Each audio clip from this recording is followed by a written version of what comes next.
The village of Cana was alive with laughter. Music drifted through narrow streets, oil lamps flickered against stone walls, and families gathered to celebrate a wedding that had been planned for months. Weddings in that time were not single-day events. They lasted several days, sometimes a full week.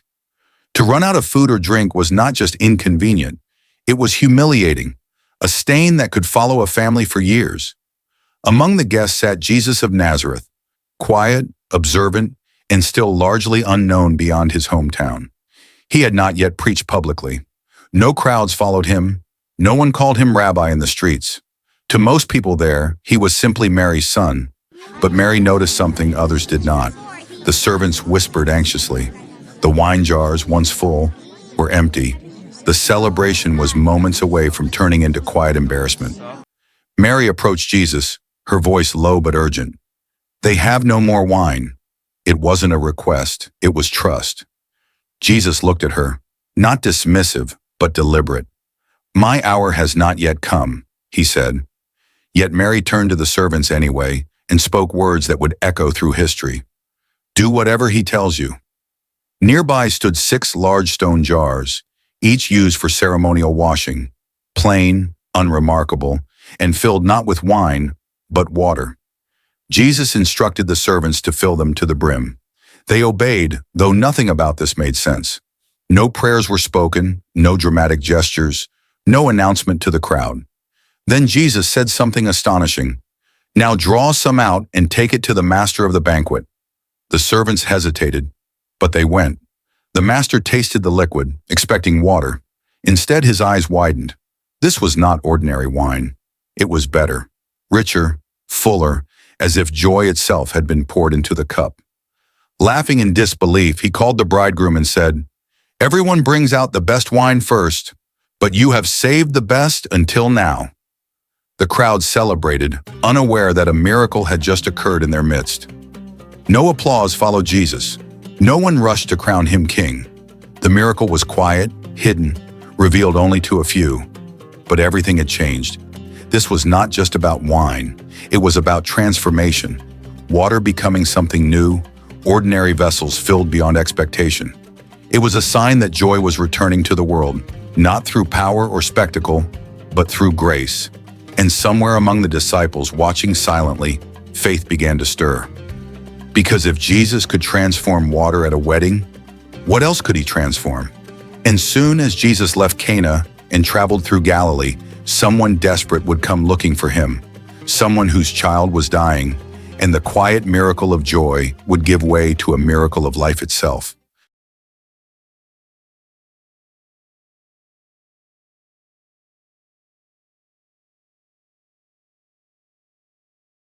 The joy of Cana faded into memory as Jesus continued traveling through Galilee, and whispers about him began to spread. No one yet called him a miracle worker, but stories circulated quietly, about a wedding, about water, about something unexplainable. Most people dismissed them as exaggerations. Then desperation arrived. A royal official, a man of status and authority, left the comfort of his home in Capernaum and traveled nearly 20 miles on foot to find Jesus. This was not a religious pilgrimage. This was a race against death. His young son lay at home, burning with fever, growing weaker by the hour. Physicians had done all they could. Money could do no more. When the official finally found Jesus in Cana, the same village where the wedding miracle had occurred, he fell into urgency, not dignity. "Sir," he pleaded, "come down before my child dies."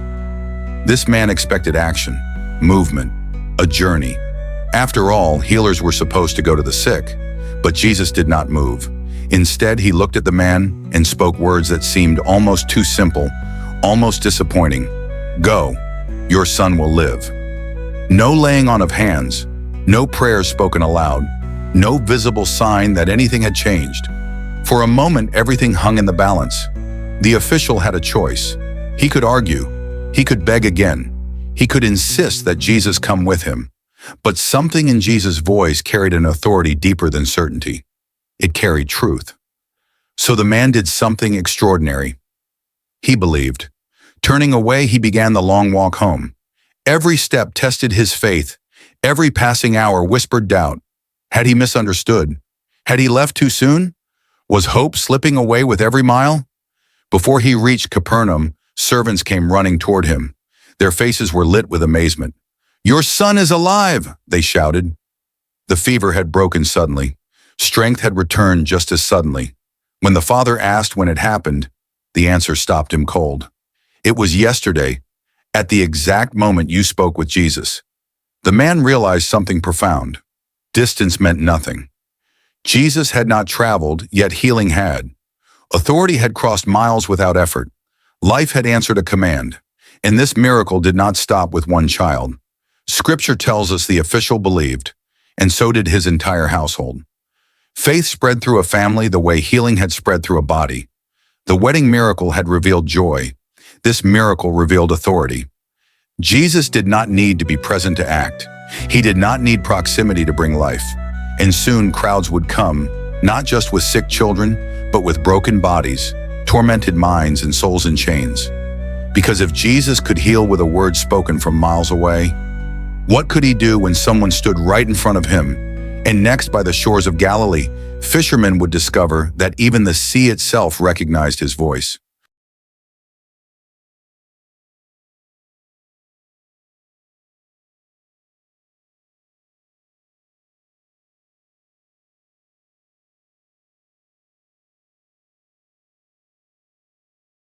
The shoreline of the Sea of Galilee smelled of wet nets and disappointment. Dawn had already broken, and fishermen were finishing a long, fruitless night. Among them was Simon Peter, strong, experienced, and exhausted. He had done everything right. He had cast the nets where fish were supposed to be.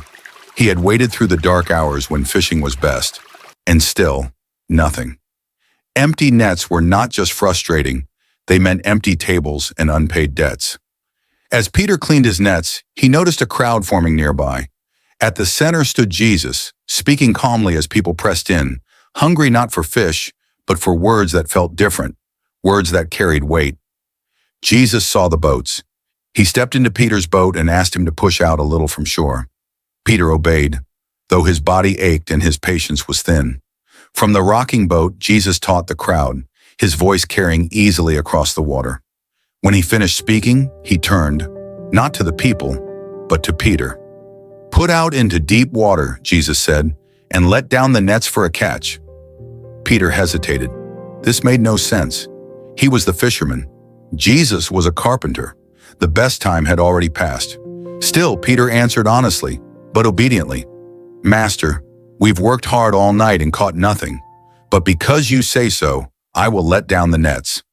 The nets sank into the deep. Then suddenly, tension. The ropes strained.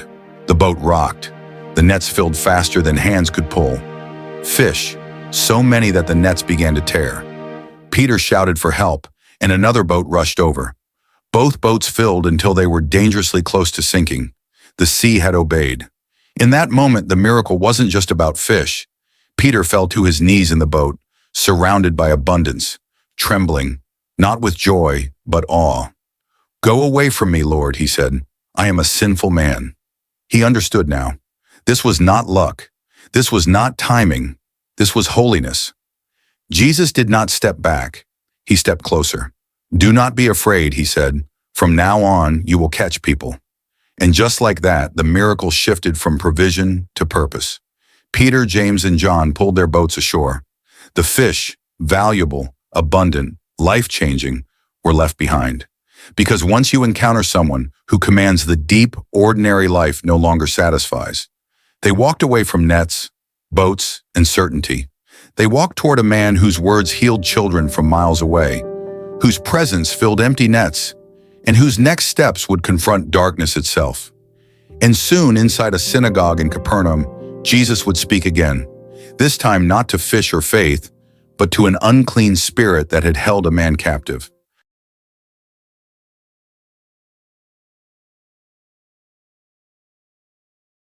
Capernaum gathered as it always did on the Sabbath. The synagogue was quiet, orderly, familiar. Men took their places, scriptures were read, prayers were spoken. Everything followed tradition until Jesus stood to teach. From the first sentence, something felt different. He did not quote other teachers. He did not argue interpretations. He spoke as one who possessed authority, not borrowed wisdom. The people leaned in. They had heard sermons before, but never like this. His words carried clarity, certainty, and power, as though truth itself had found a voice. Then suddenly, a cry cut through the silence. A man in the synagogue screamed, his voice distorted, desperate, filled with terror. "What do you want with us, Jesus of Nazareth? Have you come to destroy us? I know who you are, the Holy One of God." The room froze. This was not confusion. This was recognition. While others were still deciding who Jesus might be, darkness already knew. Jesus did not panic. He did not debate. He did not raise his voice. "Be silent," he commanded. "Come out of him." The man convulsed, and with one final shriek, the unclean spirit left him. The man collapsed, then rose, free, clear-minded, restored.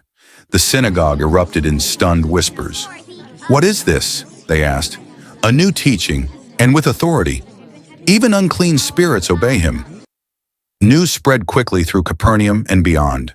This was not like other healings. This was not medicine or coincidence. This was dominion.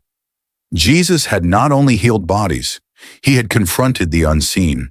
He had spoken, and evil had obeyed. The disciples exchanged uneasy glances. They were beginning to understand that following Jesus meant more than learning. It meant stepping into a battle far bigger than themselves. And Jesus did not slow down. From the synagogue, he walked straight into a home where sickness waited. A woman lay fevered and weak, and once again the ordinary would collide with the miraculous.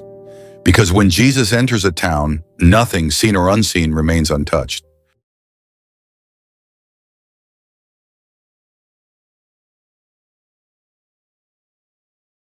The synagogue was still buzzing with shock, but Jesus did not linger. He left with Simon Peter, Andrew, James, and John, walking through the narrow streets of Capernaum toward Peter's house. Power had just been displayed in public, but another need waited quietly behind closed doors. Inside the home, celebration was absent. Peter's mother-in-law lay in bed, burning with fever. In that culture, illness was not only physical, it disrupted the entire household. Hospitality was expected, meals were prepared by hand, and a sick matriarch meant everything stopped. The disciples spoke to Jesus about her, not with speeches, but with concern. Jesus approached her bed. No crowd watched. No synagogue listened. No unclean spirit cried out. He took her by the hand and lifted her up. Immediately the fever left her. Strength returned. Clarity returned. Life resumed in a moment so natural it almost felt unnoticed. She rose and began to serve them, not out of obligation, but gratitude. The hands once weakened by sickness now moved with purpose. This miracle was quiet, but profound. Jesus was not only Lord over demons and disease, he cared about homes, about families, about the unnoticed suffering that never reaches public spaces. The disciples watched closely. Authority had not made him distant. Power had not hardened him. As the sun began to set, word spread through the town. Doors opened. Stretchers appeared. The sick were carried. The tormented were brought. What began in a synagogue and continued in a living room was about to spill into the streets. Because when compassion meets authority, people come. And that evening, as darkness fell over Capernaum, the city would gather at one door, and Jesus would heal many, revealing that this was only the beginning.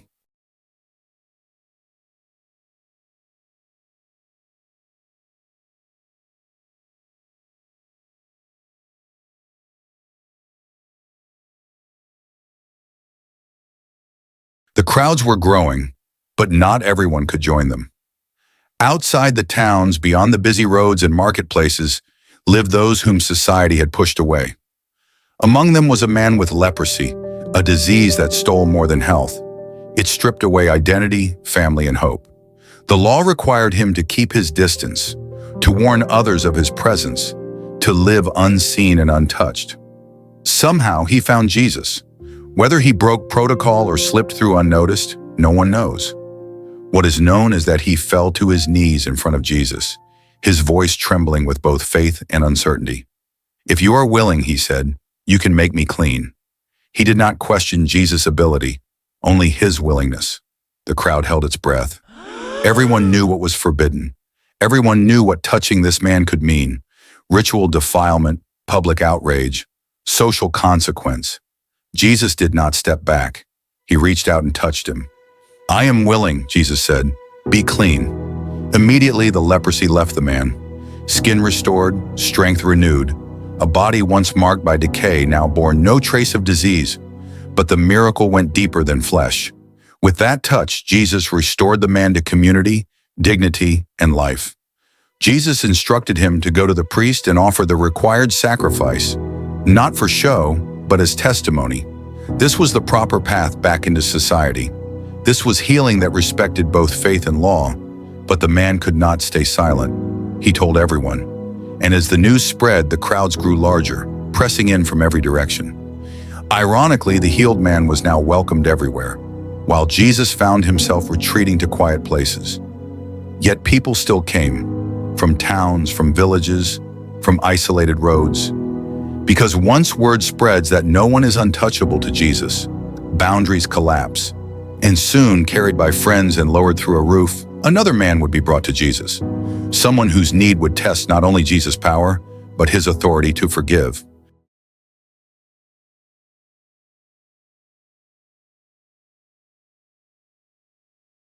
Jesus returned to Capernaum, and it did not take long for word to spread.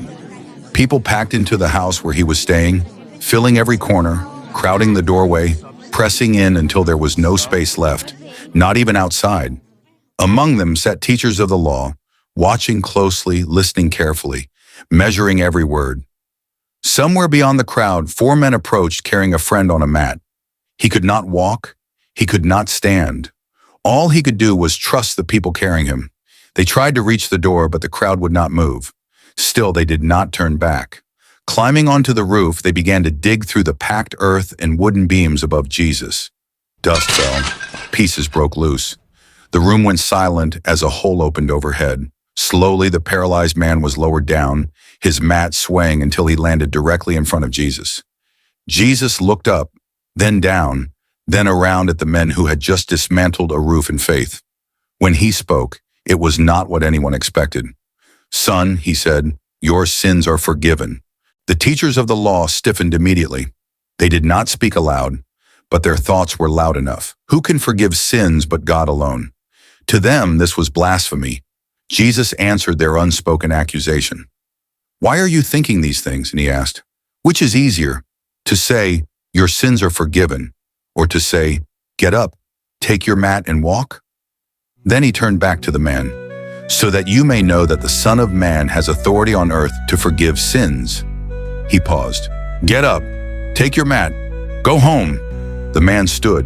Before stunned eyes, strength surged into limbs that had known only stillness.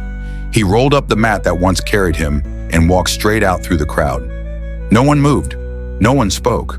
Awe settled over the room like weight. They praised God, saying, "We have never seen anything like this." This miracle did more than heal a body. It exposed hearts. Faith had broken through a roof, and grace had gone even deeper, reaching a soul.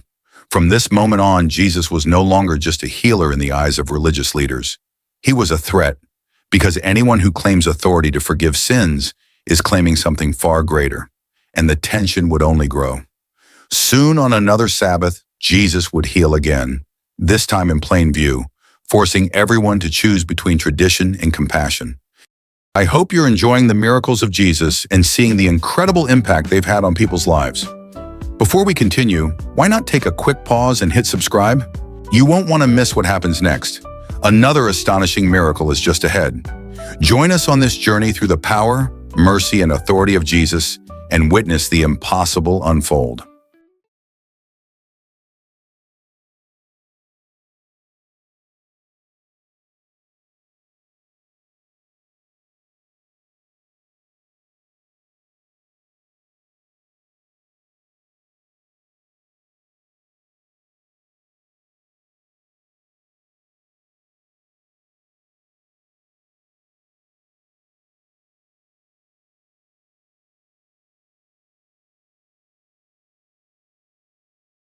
It was another Sabbath, and once again Jesus entered the synagogue. This time the atmosphere was different. The room was quiet, but not peaceful. The teachers of the law were watching closely, not to learn, but to accuse. Among the worshippers stood a man with a withered hand. It hung useless at his side, a visible reminder of years of limitation. He had likely learned to stay unnoticed, to take up as little space as possible. But on this day, Jesus saw him. Jesus called the man forward. The silence thickened as the man stepped into the center of the synagogue, exposed, uncertain. Everyone knew what was at stake. Healing on the Sabbath was forbidden, at least in the minds of those guarding the law. Jesus looked around at them, then asked a question that cut straight to the heart. Which is lawful on the Sabbath? To do good or to do evil? To save life or to kill? No one answered. Anger and grief crossed Jesus' face. Not rage, but sorrow at hardened hearts that valued rules more than people. Then he turned back to the man. "Stretch out your hand." The man obeyed. As his arm extended, the hand was restored, whole, strong, alive. In a moment meant for worship, life triumphed over limitation. But the miracle did not produce joy in everyone. The religious leaders left immediately, their outrage boiling into resolve. Instead of celebrating healing, they began plotting how to destroy Jesus. Compassion had crossed a line they were unwilling to redraw. This miracle marked a turning point. Healing was no longer just an act of mercy, it had become an act of defiance against systems that had lost sight of love. The gap between Jesus and his opponents widened, and the shadow of conflict grew longer. Yet the crowds continued to come, because even as resistance hardened, people were discovering that Jesus did not avoid brokenness. He called it forward and restored it openly. And soon a Roman soldier would approach Jesus, seeking help not for himself, but for someone under his command, revealing that faith was beginning to cross every boundary.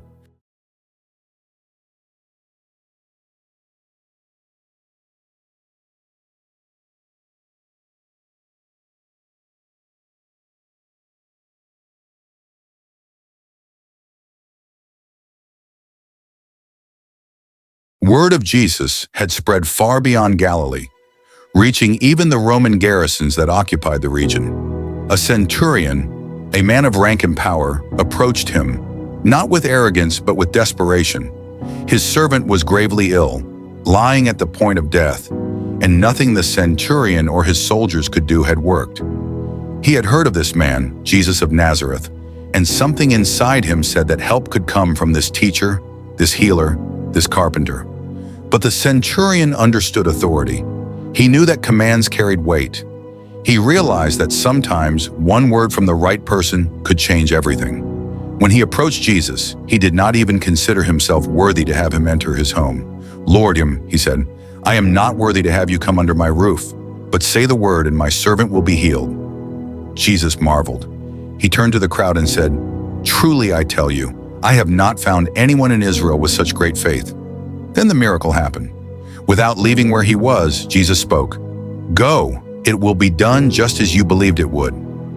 The centurion returned home. At that very moment, he found his servant fully restored, alive, well, and whole.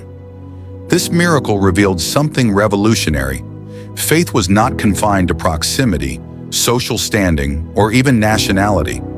Authority and belief could transcend walls, distance, and divisions. Even a Roman officer, considered an outsider by Jewish society, could access the power of God through faith. And as people continued to witness these acts, healings, authority over sickness, and now recognition of faith across cultural lines, crowds began to swell. Those who were sick, broken, or desperate traveled from far and wide, seeking the man who could transform life with a single word. The stage was set for Jesus' next public demonstration of power, raising someone from the dead. Soon he would confront death itself, showing that no barrier, not illness, not distance, not mortality, could stand before him.